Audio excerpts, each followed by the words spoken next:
Hi, it's Friday, it's 3 o'clock. Welcome to Together Unlocked, brought to you as always by Together 2012.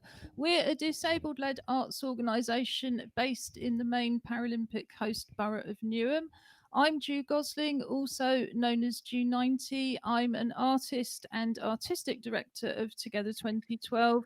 With me in my East London studio is our chair, the artist Julie Newman. It's Friday, so before we go over to the other half of our virtual sofa in the West Midlands, we will give you some audio description, including what we're wearing to dress up to go out to stay in. On a Friday, we do just that. We dress up for a special occasion that we're either going to do virtually or not at all, but just because it's fun to dress up. So I have a short hennaed red Corona crop. The tabby cat who's just joined us, Jinx, is a small, thin, slightly elderly brown tabby with a pink collar. She is currently sitting on Julie's lap for anybody who thinks it's just a little bit of blurriness. But back to the rest of the audio description, I have green eyes, olive skin, black framed glasses, black wrist braces, and silver jewellery. To dress up to go out to stay in, I have a kind of lightish green t shirt, and on the front of it is a bright green logo. It's a circular logo with a lady holding a surfboard. Not that you'd actually know that because it's how would you describe it, Julie, as a logo? She looks a bit like a witch. Yes, it's certainly not a Nubile surfing logo. That is the T-shirt of Mar Symes Surf Hut down in St David's in Pembrokeshire. So I am dressing up to go out to stay in to go bodyboarding, and yeah, I'll talk a little bit more about that when we've gone around the others. So Julie, who are you? What do you look like, and what are you dressed up to go out to stay in to do? I'm Julie Newman. I'm the chair of Together 2012. I have silver and gold hair today. My dark rimmed glasses remain the same. I have two wolves howling at a moon stone round my neck, and I have two wolves' heads, whoops, on my wrist, um, which is a pewter bracelet called a Torc, Torc. Today, oh yeah, I have a little black smartphone on my other wrist. I have an outfit on, which is a sort of tropical, happy party type short sleeved shirt with a black background. I'm just looking at it on screen. It's got little brown ferns. It's got sort of yellowish ferns. It's got greenish ferns. It's actually is quite ferny. I think it's palm trees Palm leaves. trees. I've got palm tree leaves all over me in various colours, and that's because I'm going to go to have a barbecue in Margate with my friend Bo. And are you really going to do that, Julie, or are you going to do it on Zoom or virtually or in the future? I'm going to do it in the future. I'm going to do it via Zoom, and I'm going to interview Bo because he's actually a very, very interesting man. He's a disabled twitcher. He has a whole site um, about how to birdwatch accessibly. He's actually created a massive following in the birdwatching world, not just for disabled bird watchers, but also for mainstream bird watchers who really like his blogs. He's a fascinating man, and he's agreed to do a blog with me, and not a blog, a Zoom interview. Well, that sounds terrific. And what we will do in the meantime is put his website up on our highlights and links page. So that's a great opportunity for me to remind you, or if you're new to the show, on our website under Together Unlocked TV, you will find a number of other pages, including highlights and links. And the highlights and links page will have links to everything we discuss on the show, the videos we show, and anything else. Today on Friday, we always offer you something for the weekend after 3:30, which is our list of recommendations for what to do online and offline over the weekend. So Bo's website will be on that. So over to the West Midlands. You've been very patient. Who are you? What do you look like? And where are you going today? Hi, I'm Josh Surgeon. I'm also one of the hosts of Together Unlocked, and I am a PhD student. Um, and I have blonde hair, but you can't see that because it's hidden under a white cap, the yellow logo, and blue writing from the European Basketball Championships. Um, and then I'm wearing admittedly rather warm under the studio lights, kind of triple layer um, black and kind of charcoal grey waterproof jacket. Now, I was torn on what to wear for the weekend between two ideas, so I asked you and Julie what they were doing. And then based on that, I decided on one of them, which is I am dressed in two-thirds of the outfit that I would wear when I used to pilot the safety speedboat on a body of water near our house. So when people were going kayaking and things like that, I was part of the crew that drove the kind of recovery speedboats. We just got to drive around and have great fun and make sure no one kind of drowned. Um, I was going to put the life jacket on, but I one couldn't find it. Two, I don't think it fits. And three, I think I might melt if I had have put it on. So I'm slightly glad that I couldn't find that. But yeah, I am mostly dressed to go and pilot a speedboat very quickly around a lake. I'm so pleased about that because, as I think I might have mentioned briefly as we were coming on air, I also used to sail, and a few weeks ago I dressed up to go out to stay in to sail, including I think my life jacket, which was definitely a mistake. You're absolutely right. But I used to spend quite a lot of time in the rescue boat. We were very competitive sailors, so which meant you capsize quite often if you're trying to go really fast. But I didn't have the upper body strength to get back into the boat. And that's a bit of a thing anyway. So I quite liked zooming around the bay in the rescue boat while somebody got out of the rescue boat and helped rescue the boat. But not zooming. Not that sort of zoom. No. No, that was before that kind of zoom had That been was heard zoom, of. zoom, zoom. Yeah. So Yeah, back to the West Midlands. Robin, you've been very patient. Well, I have, and I'll come to kind of what I'm wearing in a moment. Just to say that I also did some sailing when I was younger. We went to Calshot Spit um, on a disabled activity weekend, and they told it, and they got us sailing in this boat called a Wayfarer, um, which is apparently unsinkable, and we really tried to prove them wrong. Which also entails a safety boat at some point. Anyway, so hi, good afternoon. I'm Robin Surgeonator. I'm business director at Together 2012. And as an artist in my own right, I am known as Angry Fish. I'm going to claim I'm an international artist because my music is on iTunes. So I'm global. There you go. So today I am, I've had a couple of days of worry, I think would be a good description. So my grey hair is ever so slightly greyer now than it was on Wednesday's show. I am wearing no rimmed black armed glasses. And I'm looking okay, bit slimmer by degree, deliberately, by the way, not ill. Don't worry, nobody. And today I am wearing for something to go out and do for the weekend or not. I'm wearing a grey round neck t-shirt. I have worn this before. Some of you may have seen it, but it is a guitar tree. So there's a guitar at the bottom of it. I'll just do my best to show you that. There we go, with a tree sprouting out of it.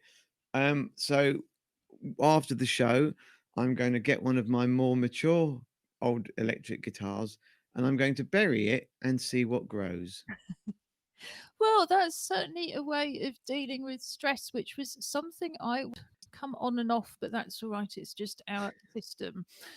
One of those goo glitches which we've been having so often. But yes, I think it's a particularly stressful time for everybody in the UK at the moment, and I really do feel for those working in the NHS. So one of the reasons I'm dressed up to go out to stay in to go bodyboarding is I thought it's time to set our own little lights at the end of the tunnel. So I decided the first light at the end of the tunnel for me would be feeling safe enough to drive down in our minibus to Southend and just be able to go in the water and come home.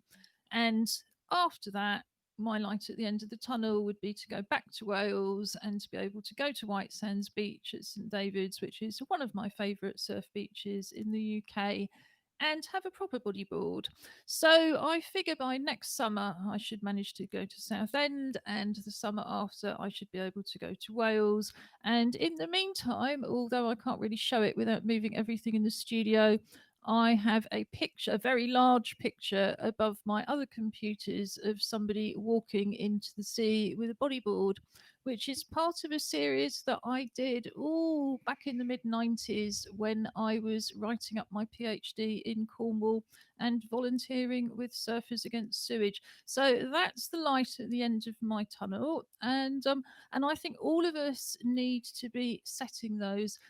I was invited to a Zoom conference with the Mayor of Newham on Wednesday. There were over 100 community, faith, and council people there.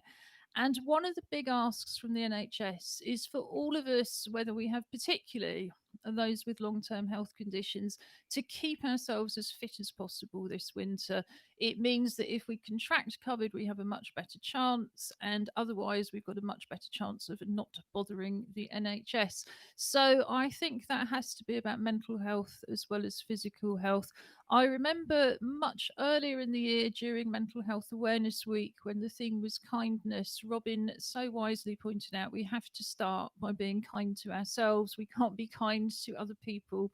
And particularly when we're feeling quite cross with everything and taking it out on the people around us. So I don't know if anybody else here has got a light at the end of the tunnel yet, but mine is definitely getting on my bodyboard, which is currently at Julie's in my very ancient caravan, so I couldn't bring it out on air. But yeah, that's the light. You know, once I'm in the water, I will know that things are improving. Yeah, I think I'm blustering now. Generally, I'm a glass half full kind of guy, but occasionally it gets spilt. It has to be said. But so kind of, I've always I have those lights. I'm always kind of planning something, some sort of hope about what's going to be good. You know, which includes funding the show by buying lottery tickets, obviously. um, you know, and just hoping. I think doing the first gig, a gig in front of real people rather than just a camera, um, is something that I'm kind of looking forward to. And of course, getting back into a competitive swimming environment, and rather than just a training one, would be absolutely fab. And in fact, we've had some dates through today for a potential first national para swimming meet in January. That's literally hot off the press. Sorry if I stole that from you, Josh. But so there is that, they're hoping, they're starting to plan for real things. So, that's great. Yeah, and I think it's also really realistic. I was very ill 20 years ago, and I had my thing about if I ever got better, I was going to go and whale watch. Well, guess what? I've never been able to afford to do that. But it's entirely realistic for me to go in the water at Southend, and indeed eventually to get to Wales. It's entirely realistic to be playing in front of an audience, even if that's a socially distanced one, and to be getting the para swimming back. And I think that's one of the things that I think is key, is kind of find things to look forward to, but realistic goals, not aspirational goals. Have Yeah. you got any lights at the end of the tunnel, Julie, apart from not having to live here? Not really at the moment. No. So Julie will be working on that one. We kind of, I think there's worse things during the pandemic than living in your workplace, but that's effectively what we've been doing for the last 6 months. Josh, I know you've chosen to move home, so presumably moving out again is not the kind of top of your list of priorities. But is there something you're really looking forward to? Yeah, moving out again. And me. apart from the kind of physical pain in the bum that it is to move house, yeah, kind of getting back to my life. And as much as I enjoyed being home and things, and I rocky ups and downs of the last 6-7 months, But having kind of moved out 6 years ago, all of a sudden then having to kind of move back in with your mum and dad is an adjustment and a bit of a kick. So yeah, just for kind of everybody, I looking forward to imagine. being able to kind of get back. And I think it's one of the biggest issues for anybody under the age of about 35. The number of people who've had to move back with parents already has been quite phenomenal. And of course, although there's a stay on evictions at the moment, that is just going to be gathering pace, is because people haven't been able to afford to pay rent. But I would also urge you to find something that's going to happen first, because I think another thing that's really important for our mental health is just to say it's going to be a difficult winter. A lot of you out there are already under additional lockdown conditions. We're looking at something national coming up for 2 weeks. Next summer is not going to be like last summer. It's going to be much more like the summer that we've just been living through. And next winter 2021, is not going to be easy. So we have to be realistic about timescales and our own personal goals. But like I say, I personally think by next summer, I'm sure I can get down to Southend, even if it's outside school holiday and at a very kind of antisocial hour. And I'm quite sure the following year it's going to be safe to get to Wales. But I do think we have to be realistic. Can I just say, I think for me, it's about getting through each day as it comes. And each day I try to find something. There's a book called Pollyanna, which is one of those awful things about this poor girl who temporarily becomes disabled, but she's terribly brave and she's always glad about something. But to be honest, I think there's always something to be glad about. I'm particularly glad about having the animals around us, even when they use me as a trampoline. I'm particularly glad about being able to meet up with friends via this TV show. I'm particularly glad about the fact that I've got a roof over my head and there's food in the fridge. You know what I mean? It's sort of like there's day to day. There's an awful lot to be glad about, and for that I hold on to it, and that helps me get through day by day. If I start to think back or I start to look forward too much, it could be a little bit gloomy, so I prefer not to. Yeah, and I think that's absolutely right. And I'm certainly not suggesting otherwise. I'm just saying, for me, that kind of, it's not about thinking so much about the future, it's thinking that I will be in that water, in that sort of sense of where you just forget about everything else. But yes, I mean, sometimes the only thing to be glad about is the day's over. But it is, and that whole thing, tomorrow is another day. But I think at this point, let's move on to, in fact, what will be the last Friday app date. App date has been our new semi-regular feature where we have been following the Test and Trace app, well, the COVID-19 app trial by the NHS in Newham. The app is going live next Thursday, which is incredible. I understand that there have been changes. I won't know what all of them look like until next week, but there have been changes as a result of everybody's input, which is fantastic. I've got a final catch up with the NHS on Monday morning, so I will be reporting back on that. And then going forward on a Monday, we will have a regular update where we will be looking at all of the art apps and also, of course, reporting on the progress of the NHS app. And we will continue to have that relationship with the NHS. So as you use the app yourselves, if you're not in Newham, please continue to give us that feedback, because like any app, it's always going to be continuously updated. So let's just start with a short excerpt. Well, it's a film in its own right, but it's an excerpt from our longer film, What's App Auntie? And this one just tells us a little bit more about how the Bluetooth function works.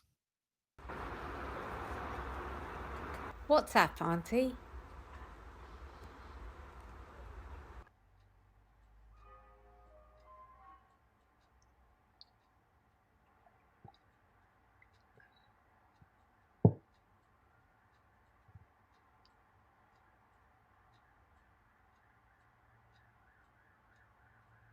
What are you looking at? The new NHS COVID-19 app, Auntie. What's that? It's a new way to fight coronavirus using our phones. It'll help everyone to protect each other and save lives. The NHS COVID-19 app works using Bluetooth.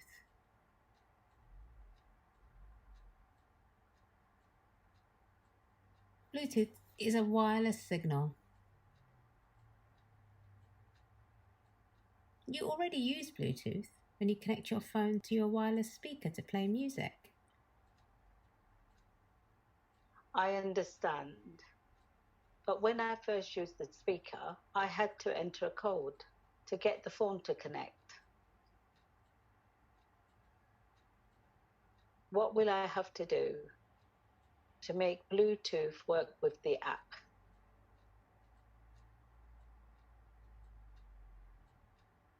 Nothing. The app will switch Bluetooth on for you. It will even work while your phone is locked. Will that drain my phone battery? No, just a tiny bit of power. Does the app use anything else? Yes, the app also uses a tiny amount of data. This is because it checks in regularly with the NHS to get the latest information for you. Will you help me to install the app now, please? Yes, of course, Auntie. Support the app. Support the NHS. Save lives. And that was an excerpt from our wonderful film from Sahara. Are you able to hear us in the West Midlands? Yes, we are all good. Because I know it doesn't. The Hooray. sound doesn't always come back on when it's supposed to. So I think the Bluetooth functionality is absolutely key to the NHS COVID-19 app. It was the major stumbling block. And yeah, I take my hats off to the engineers because it means that even when you haven't switched Bluetooth on, there it is running and working very well. So we will continue to play you those short films, but also the longer film is available on our website www.together2012.org.uk. I'm just going to put that address up, and also with our email address info@together2012.org.uk. Tell us your app stories. So, Josh, we were saying before this started, iPhone has just rushed out an update which came out last night. The operating system is now System 14. I updated mine and was very pleased with it, particularly because I can now, for the very first time, choose not to use Safari. It seems a bit ungrateful to Apple when they've just pushed out a new update, but you can now use Chrome or another browser, which is a bit of a plus. But there's all sorts of other things it does, isn't there, Josh?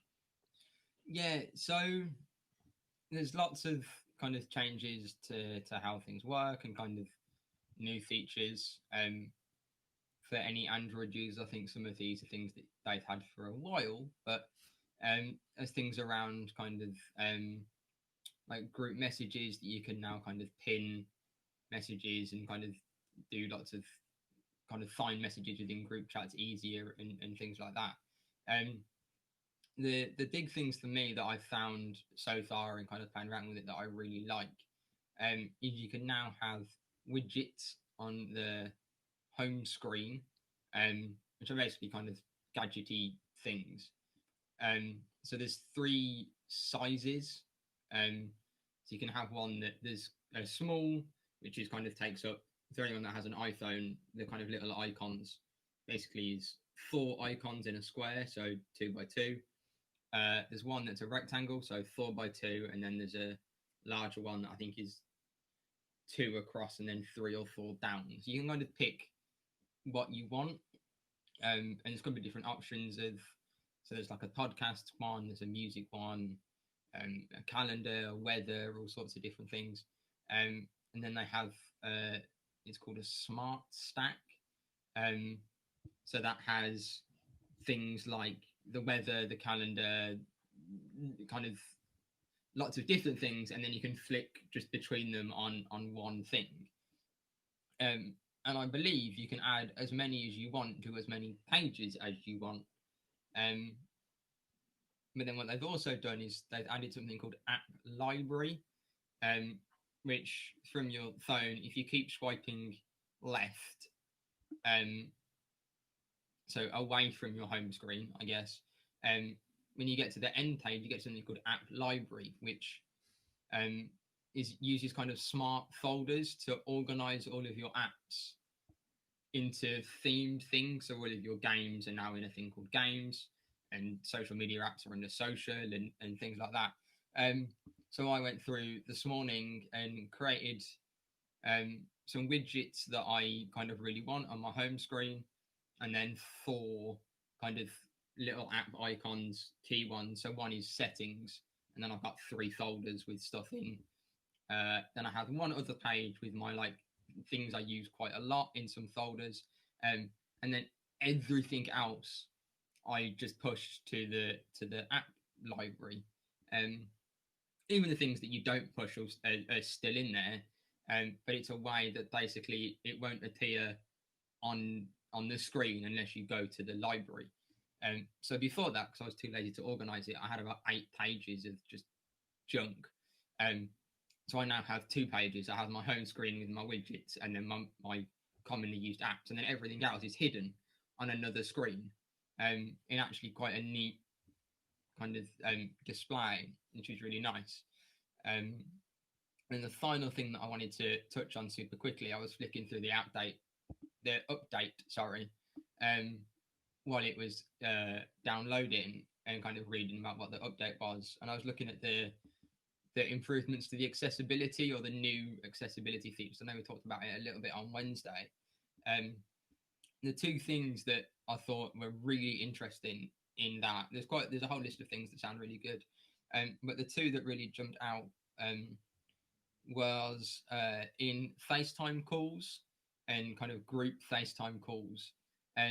It can now detect if someone is using sign language, and will then automatically make that person's video the most prominent one on the group call, for the person that's signing, which is pretty cool.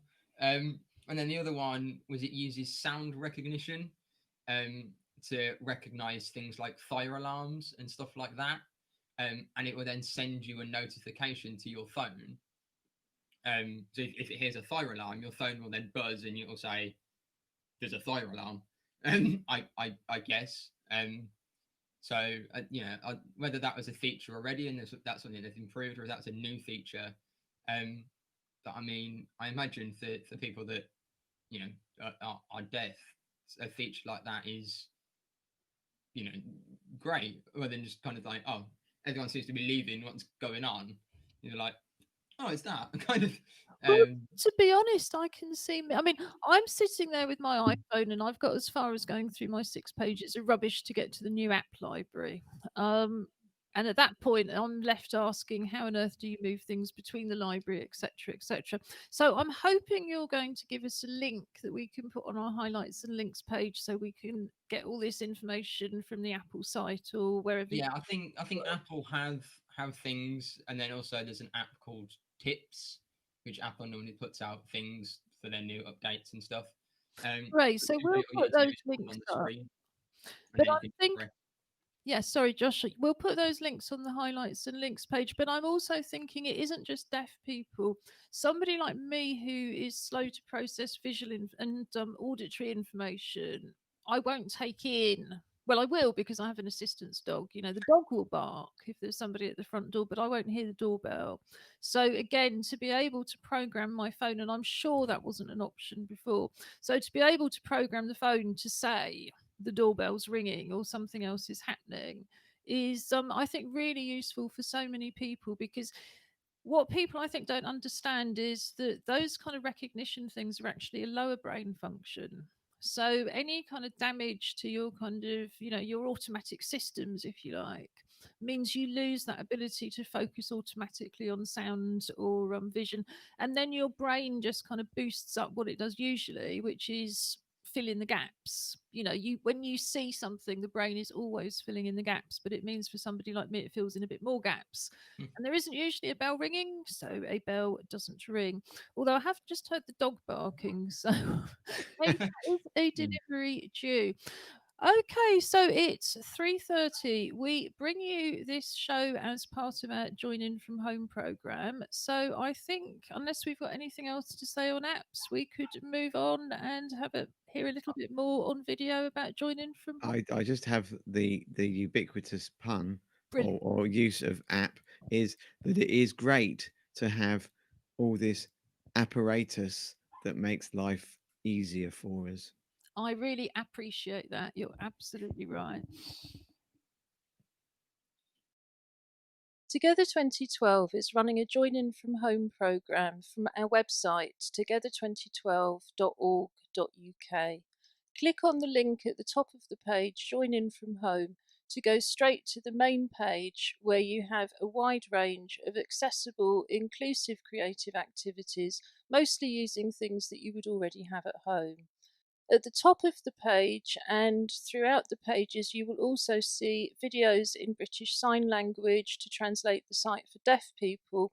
These videos can also be useful if you have difficulties reading and you simply want to hear more of the content.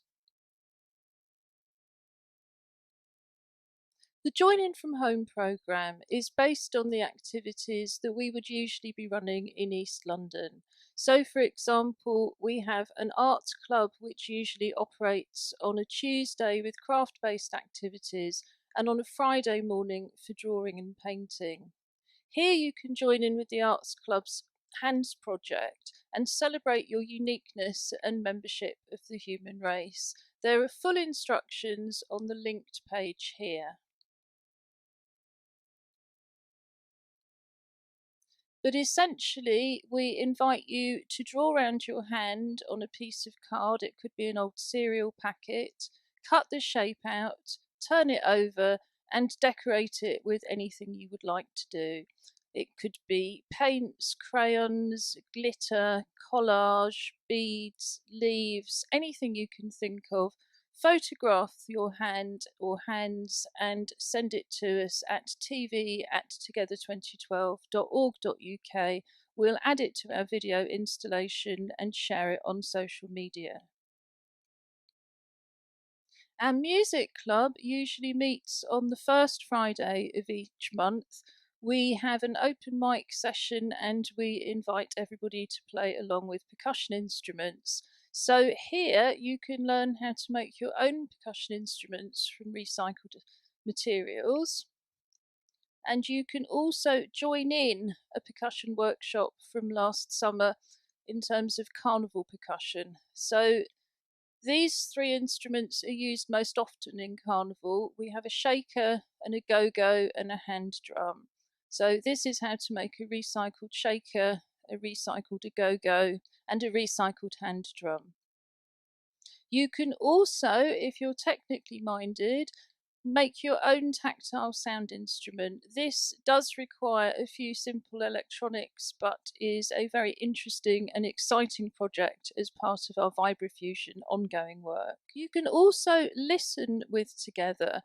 We have Spotify playlists created by Robin Surgeonator, also known as our TV presenter Angry Fish, and we also have two classical music playlists from Bournemouth Symphony Orchestra, including one that's uniquely suited to people who are feeling very unwell.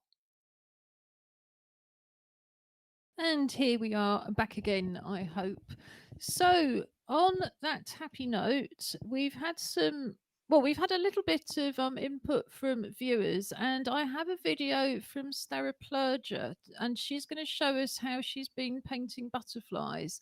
So I'm going to do a little bit of audio description as we watch this video. So before I put it on, Stara, who is in her late 20s, is sitting on a bench on the edge of some woodland. They are currently staying in isolation up in Norfolk. She's wearing a blue sundress, and Stella has brown hair with a fringe, and she's got it caught up behind. I think possibly in a plait. So the film starts with her signing, and Hannah, who is also runs Act Up Newham, our associate drama company, Hannah is interpreting.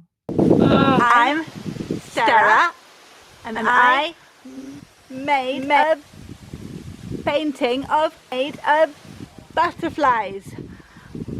I was painting watching butterflies in the wood.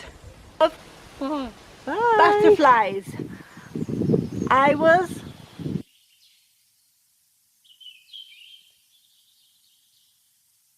watching butterflies in the wood. Bye. So first we see the big butterfly count and the pictures of the butterflies from last month's butterfly count, and then the photographs of the butterflies they saw. And now Stara's using prick glue and she's dabbing that on the piece of paper. And then she's cutting out shapes of butterflies by folding them over first, painting them, and then sticking them at the end on her picture. So at the end of it, she has a picture with the different butterflies on that they've seen, made from shapes that they've cut out, and she's then painted. She's painted them using the big butterfly count pictures as a guide for the colours, and then Hannah's written on each one which of those was. So I'm just going to take that off again, and viewers who regulars will remember we talked quite a lot about the butterfly hunt at the time, and I think it's great. If anybody downloaded that app, it is still very, very functional for butterfly spotting. It's very, very easy to use. It has lots of pictures and further descriptions of all the different butterflies in the UK, and I know you used it a lot, didn't you? And Josh also managed, I'm not sure with butterflies, but was doing some very interesting insect photography. So just because the butterfly hunt is over, it's obviously still inspiring people. And in fact, I was going to say it's inspiring our butterflies because we still have these vestiges of summer. And I was sat looking out from the kitchen just before the show, and there's a beautiful red. Is it an admiral? The one with the target on the wings. It looks like it's like an RAF butterfly. And it's huge. I mean, it must. I mean, from where we were, I could see all the detail, and I was about 20 feet away. So it's a really, really gorgeous looking thing that reminded us that actually, yeah, I now know of more butterflies than I used to. I think we'll be so much more aware of the nature out of our window and the nature on our doorstep by the time this digital phase is past. Julie, did you have anything to add to that, either in terms of butterflies or painting techniques? I just thought it was really excellent, and I think it's a nice way of getting the shapes of the butterflies, because it's not always so easy to draw them in the way that you see them. So I thought that was very useful and very creative as always, wasn't it? Yes, I mean a heart is another shape that is easy to cut out by folding a piece of paper, or indeed a rainbow. But I think if drawing kind of careful outlines isn't your thing, then having these outlines that are very simple that you can then colour in or decorate with things like glitter can just be really relaxing and a lot of fun.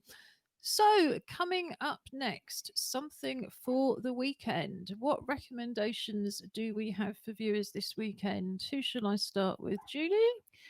Yeah, I did a trawl of various London sites because it's quite a busy weekend for London historically, because we have the Open London Weekend, or the Open Weekend for London. In the past, I've taken part in it down at my studio at Trinity Buoy Wharf and loved it. It's been a wonderful opportunity to meet people and also to focus on my own practice for a while, which is not quite so easy at the moment. But I couldn't really work out what was virtual. What I have done though was find the shop, which surprised me. It wasn't something I was actively looking for, but I found all these little cutout models of various buildings in London which are being featured this year. So I've sent off for them, and I'm looking forward to receiving them and making them up and possibly using them for an animation. So I'm quite excited about that. The other thing is it's London Design Weekend. And again, there are some podcasts of discussions about design and architecture, which is always interesting. But sort of like you have to be in the right mood to sit down and listen to them or watch them, indeed, because I think they've got a YouTube channel. But the one that really, really, got my imagination, and I think I'm going to follow up more actively, is the Thames Festival Trust. There's a load of events on this weekend, and there's a lot of digital um, sort of like offer. Sort of like there's some lovely films which are up all month, and again they've got a YouTube channel of their own. I had a little dip in because I just love the Thames. I was born not very far from it. And it's so much a part of my life, particularly with my studio. So I had a lovely dip in and dip out. But I think over the weekend, I think I'm going to definitely sort of sit down properly and just look at some of the little films they've got. Great. And on the open house weekend, I think it's the open house weekend. The title kind of escapes me slightly Yeah, me already. too. So you're saying you're not sure which is virtual and which is real. Could you No, give us any examples? well, there's a lot. Well, there's a lot of cycle rides, which are real, in real time, but you have to pay to go on them. There's walks featuring different aspects of London life. So actually, there's a very interesting walk which you can. I've got a feeling it's booked up though, but it's about the slave history. I think probably of the East End because that's predominantly where the docks are. Although it could be any part of London, in truth, couldn't it? Let's be real about it. Um, there's sort of like there's not a lot that's obviously digital on it, and I was really disappointed in the site. Yeah, I mean, I think we should perhaps feed that back as well. Of course, what you can do if you decide you're just interested this weekend in London buildings, maybe you've got buildings you've always fancied visiting and never got round to it, have a look at their websites because their Yeah. websites are there anyway, but also Google Street View. And sometimes you can look at these things and go, well, there's a paid for real walk that's going to go and see these different places. I can look at that at home from Google Street View. And the slave history of East London is, I think, one of the particularly interesting aspects, but by far from being the only one. But if you are interested in that history, I don't know if Museum of London Docklands is open this weekend. We've done quite a lot of work with Museum of London Docklands in the past, but there's a lot of sites immediately outside with lots of information immediately outside and enough space to be able to socially distance, I think, very easily. Although, of course, you have got to be able to get there. And I wouldn't recommend, I think, any of us at the moment, if you're in the shielding group, maybe this is not the weekend to be going out when there's so much virtually on offer. So, what do you recommend from the West Midlands? I had a real mixed bag of stuff for this weekend. So some sporty stuff. Mentioned on Wednesday that today was the closing ceremony of the 2016 Paralympics. So you can watch the whole kind of closing ceremony of that on YouTube. I think, and the opening ceremony as well, and a load of highlights. I think probably that I was highlighting the closing ceremony and kind of the artistic spectacle that they are. Also in sport, it's the Le Mans 24-hour race this weekend. So we kind of dropping in and watching bits of that. Certainly not the whole thing. Then trying to practice some new and learn some new kind of photography and filmmaking techniques. So I've got a new camera. I made a lockdown purchase.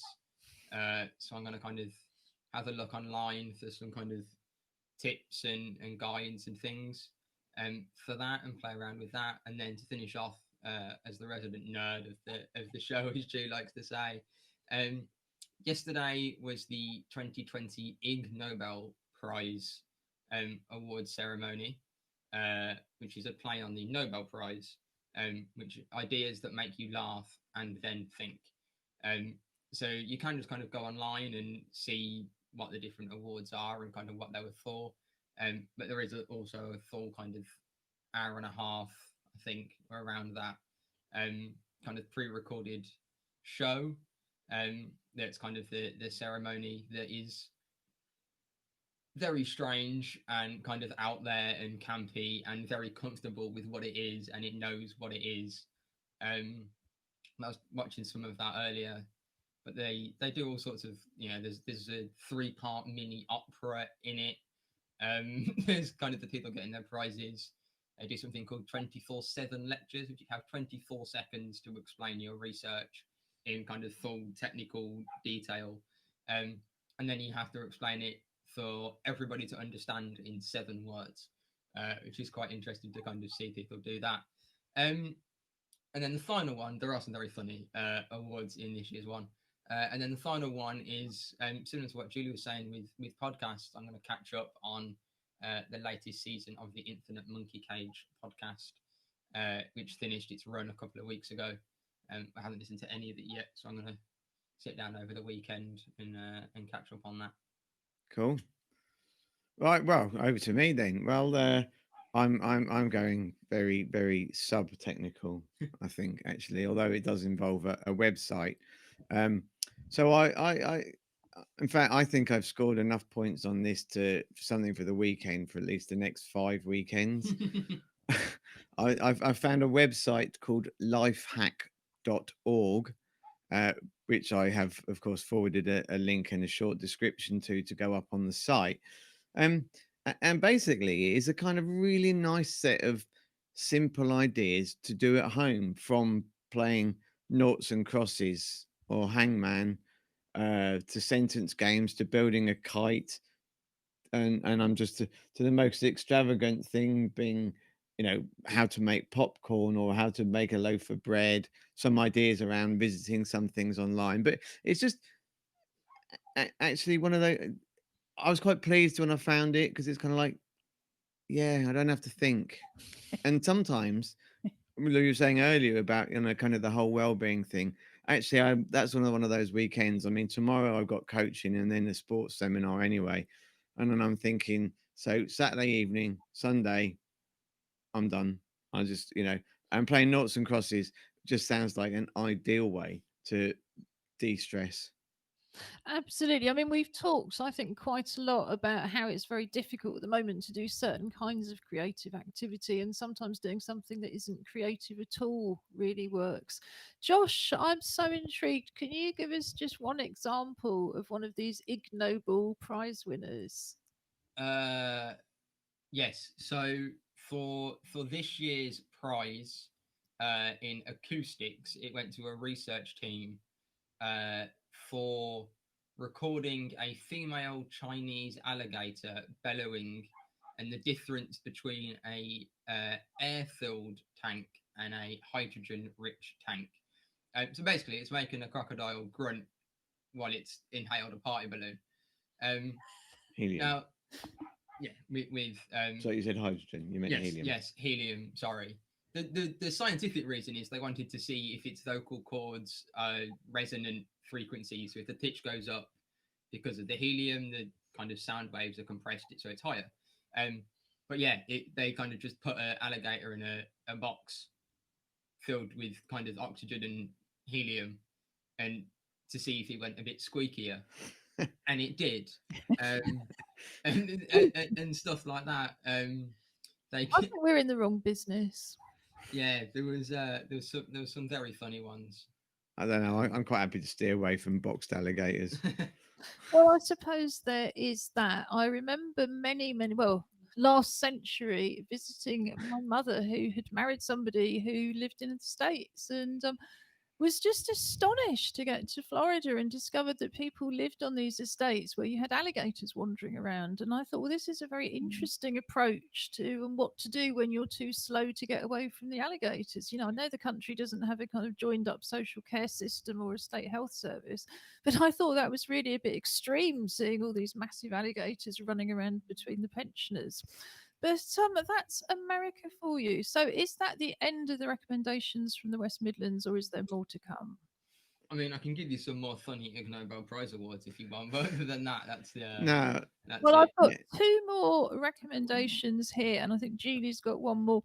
I've shamelessly stolen mine from the Guardian newspaper, who also have a whole series of things about what's on next week. But presumably, if I wanted to know what's on this weekend, I would have had to look at last Friday's paper. So I think they've missed a few tricks, but there's a 12-part series on BBC Sounds, and BBC Sounds is something Julie often recommends for the weekend anyway.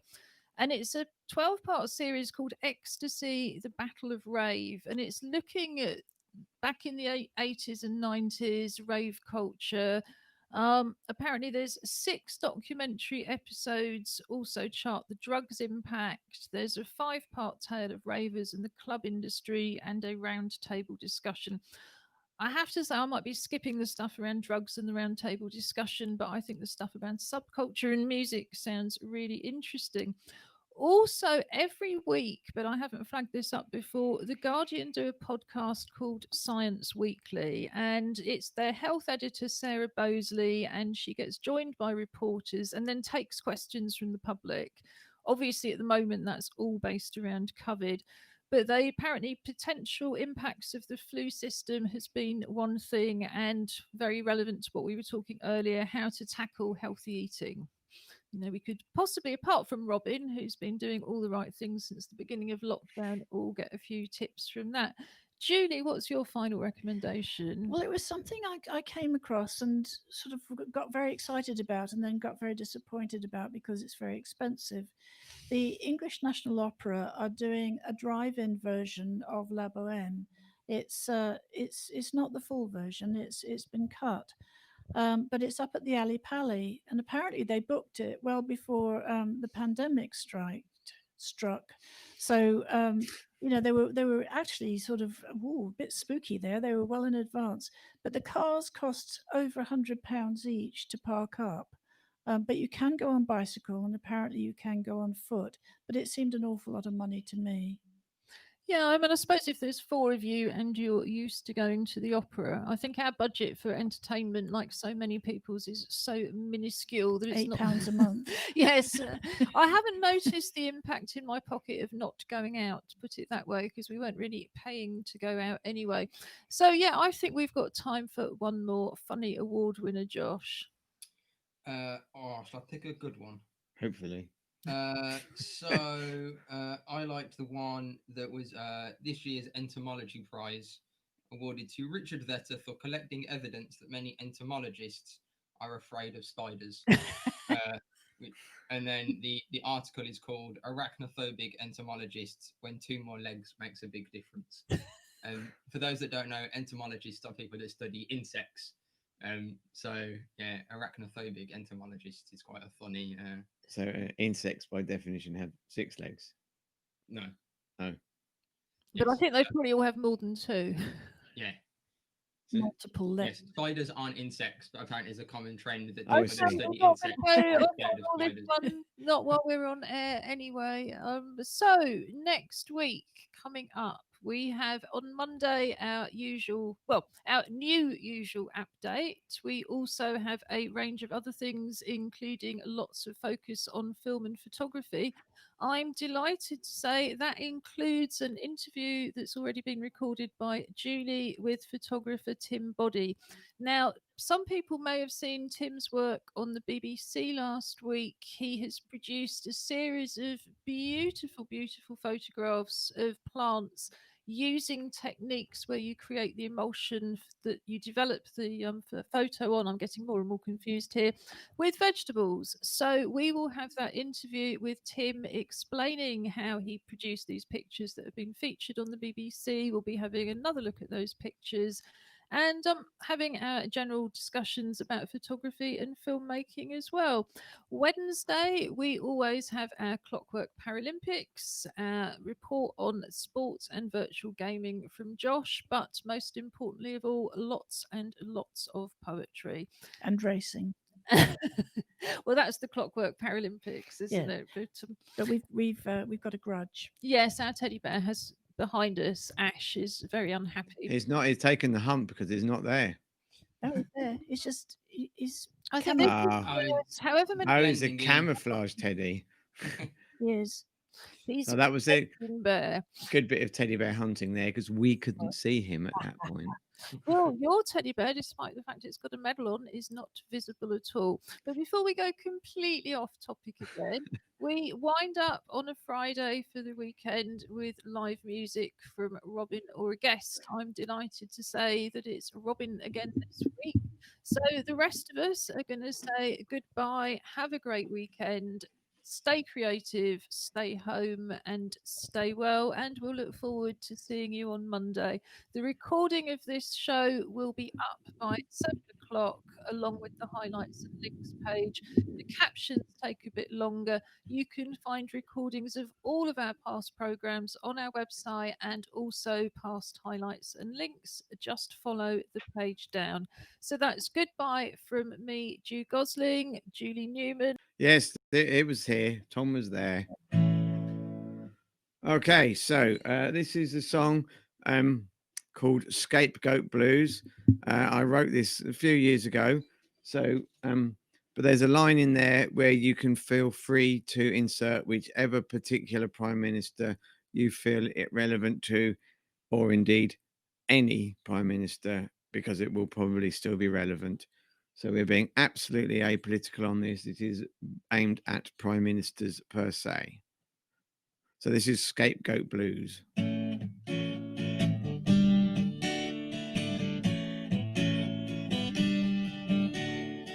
Sitting round wondering what to do, feeling kind of bored, just kicking at my shoes, been rolled over, spat at and vilified by the news. I think I'm suffering from scapegoat blues.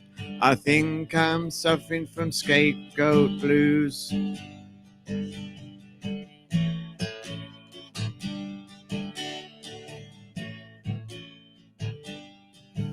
I've got a great new lifestyle funded by the government. I can't afford the heating. Perhaps that's what is meant by cutting all the benefits and giving us a fitting cap that balances the economy and leaves me feeling really crap.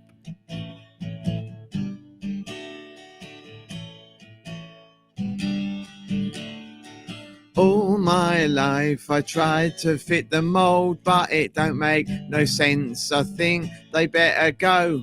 Whatever good we do always seems to get the blame for the bankrupt country and all the bogus benefit claims.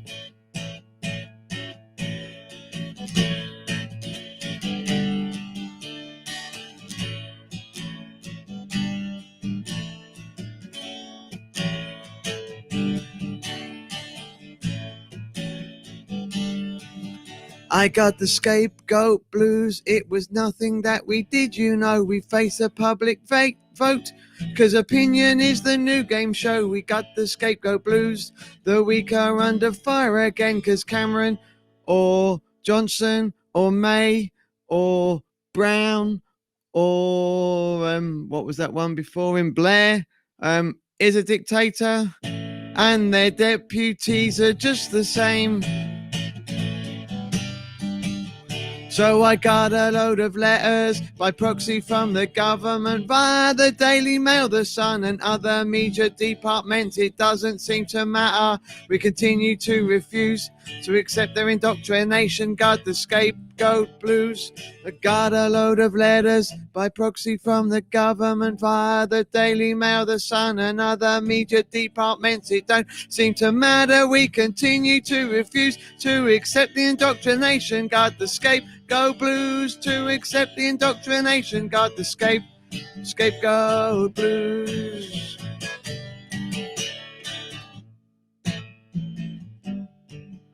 I've got the scapegoat blues.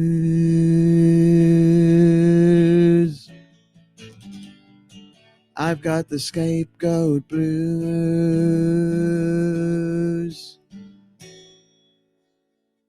Thank you. Have a fantastic weekend. See you on Monday.